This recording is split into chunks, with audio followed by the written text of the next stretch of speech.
дали албанците во Република Македонија во политички смисол се еден змеј со 7 глави, тоест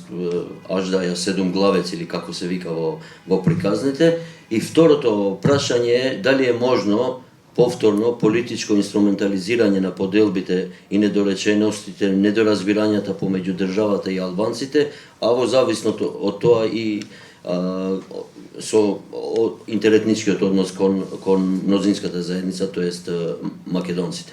Да почнам од првото, символично на вистина сега. Значи, албанците во актуелно имат 7 политички партии, од кои 2 се, едната е на власт, која се вика ДУИ, другата е приклонета кон властот или само делумно опозицијска, тоест ДПА. Има 3 нови политички иницијативи кои се БЕСА, Движењето за реформи во ДПА и партијата Унитети, и има 2 стари помали партии кои стремеат да оживеат деновиве, а тоа се РДК, тоест Демократската национална партија, и партијата за демократски просперитет. Значи ни се совпаѓа бројот со символиката. Исто така ни се совпаѓа и разноликоста на пораките, тенденциите од тоа што можеме да пратиме од јавноста, што всушност сакат овие. Ја прво би почнал од владеачките, кои се тие двете глави на аждајата, кои неретко произведуваат огин, или недоразбирање, или омраза, или тежнеат кон тоа да ги искористат поделбите во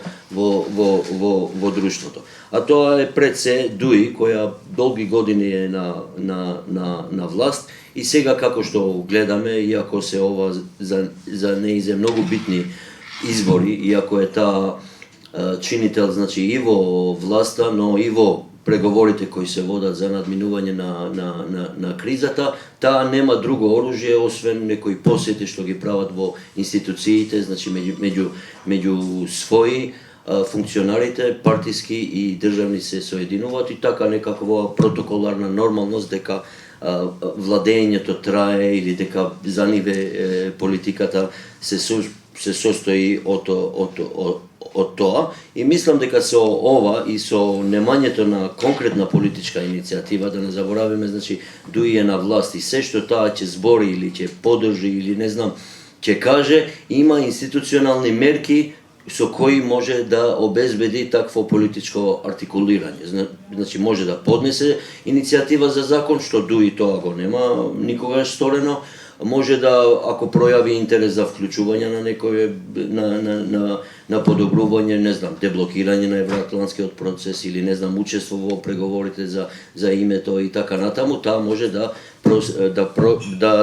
направи вистинска политичка иницијатива. Кога тоа не го прави конкретно, значи остануваат нивните зборови, остануваат зборови на констатирачки или аналитичарски ниво, и со тоа се совпаѓат со муабетите на другите граѓани во Македонија. И второто индикативно што повеќе се однесува на ДПА, која не знае како таа делумна опозиционерска представа за себе и делување да ја покаже, и настојува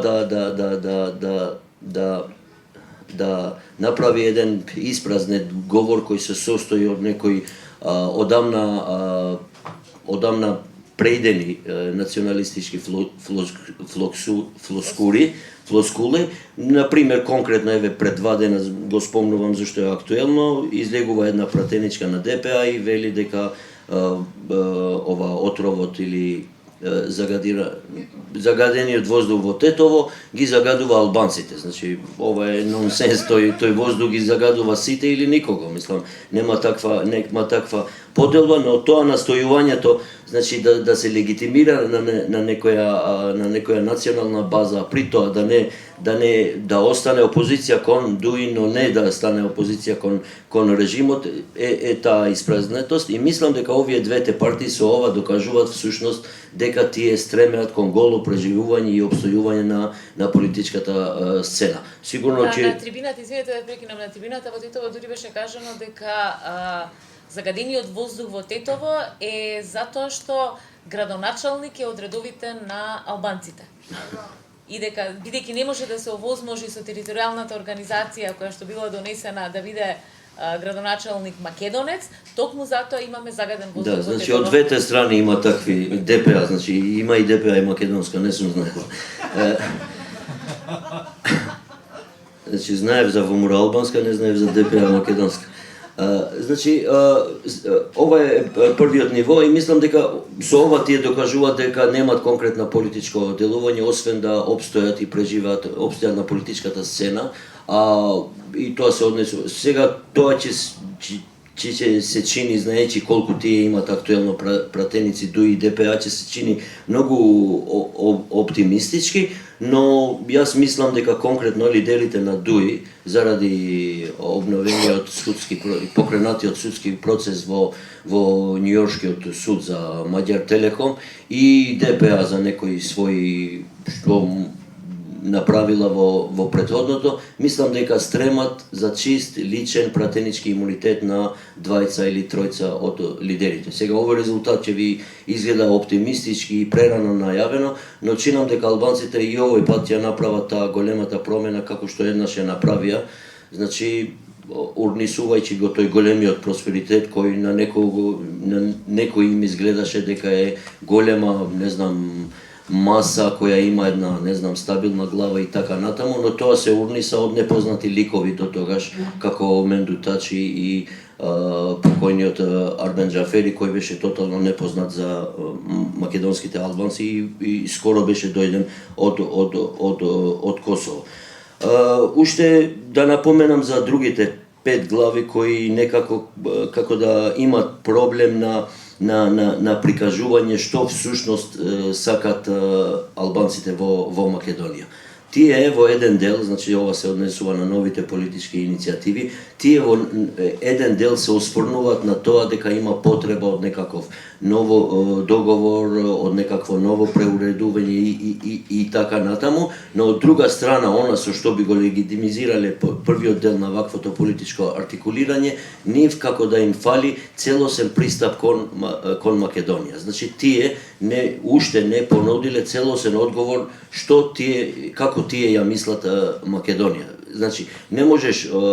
да бараш еден дел да биде суреден и еден дел на односите без да понудиш, без да имаш холистички пристап или целосен одговор и на тоа што ќе се случи со Македонија и какво ќе биде тоа уредување. Веруваме дека е рано и уште имат прилика да го изградат тоа и со тоа да настојат да придобијат што поголем легитимитет кај албанците. Второто прашање ми беше дали е можно, мислам дека тоа е актуелно и тоа некако не мачи секогаш, посебно што ова година најголемиот наш настан, значи и најголемиот наш немил настан беше, знаете, кумановските инциденти, мајски настан, и мислам дека од тогаш и порано не мачи секогаш ова дали ќе успее некој овој возот да го крене од некој шини и да го повоза некаде на меѓуетнички асфалт, и мислам дека тоа е прашањето кое ги мачи мноштвото граѓани. Јас ја застапувам тезата дека овој пат нема да биде можно. Значи нема да биде можно овој пат некој да ја тргне топката од тој терен и да го прејде на друг терен, и тоа го аргументирам со неколку работи, да ги наведам кратко. Првата е вонредноста на политичкиот моментум и состојба. Значи, вонредноста на политичкиот моментум и состојба, како што знаете, ние имаме поголема институционална и политичка криза, која сме ја немале вака, значи, ни во 2001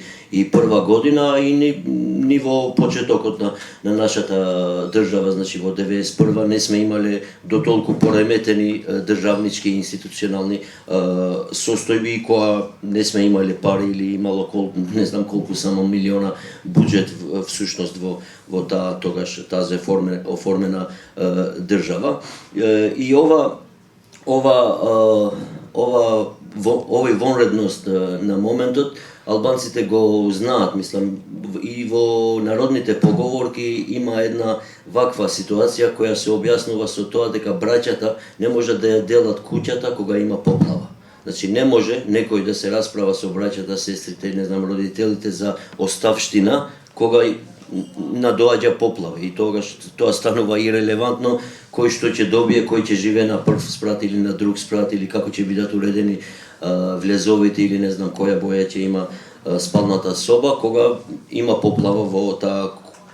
таа куќа.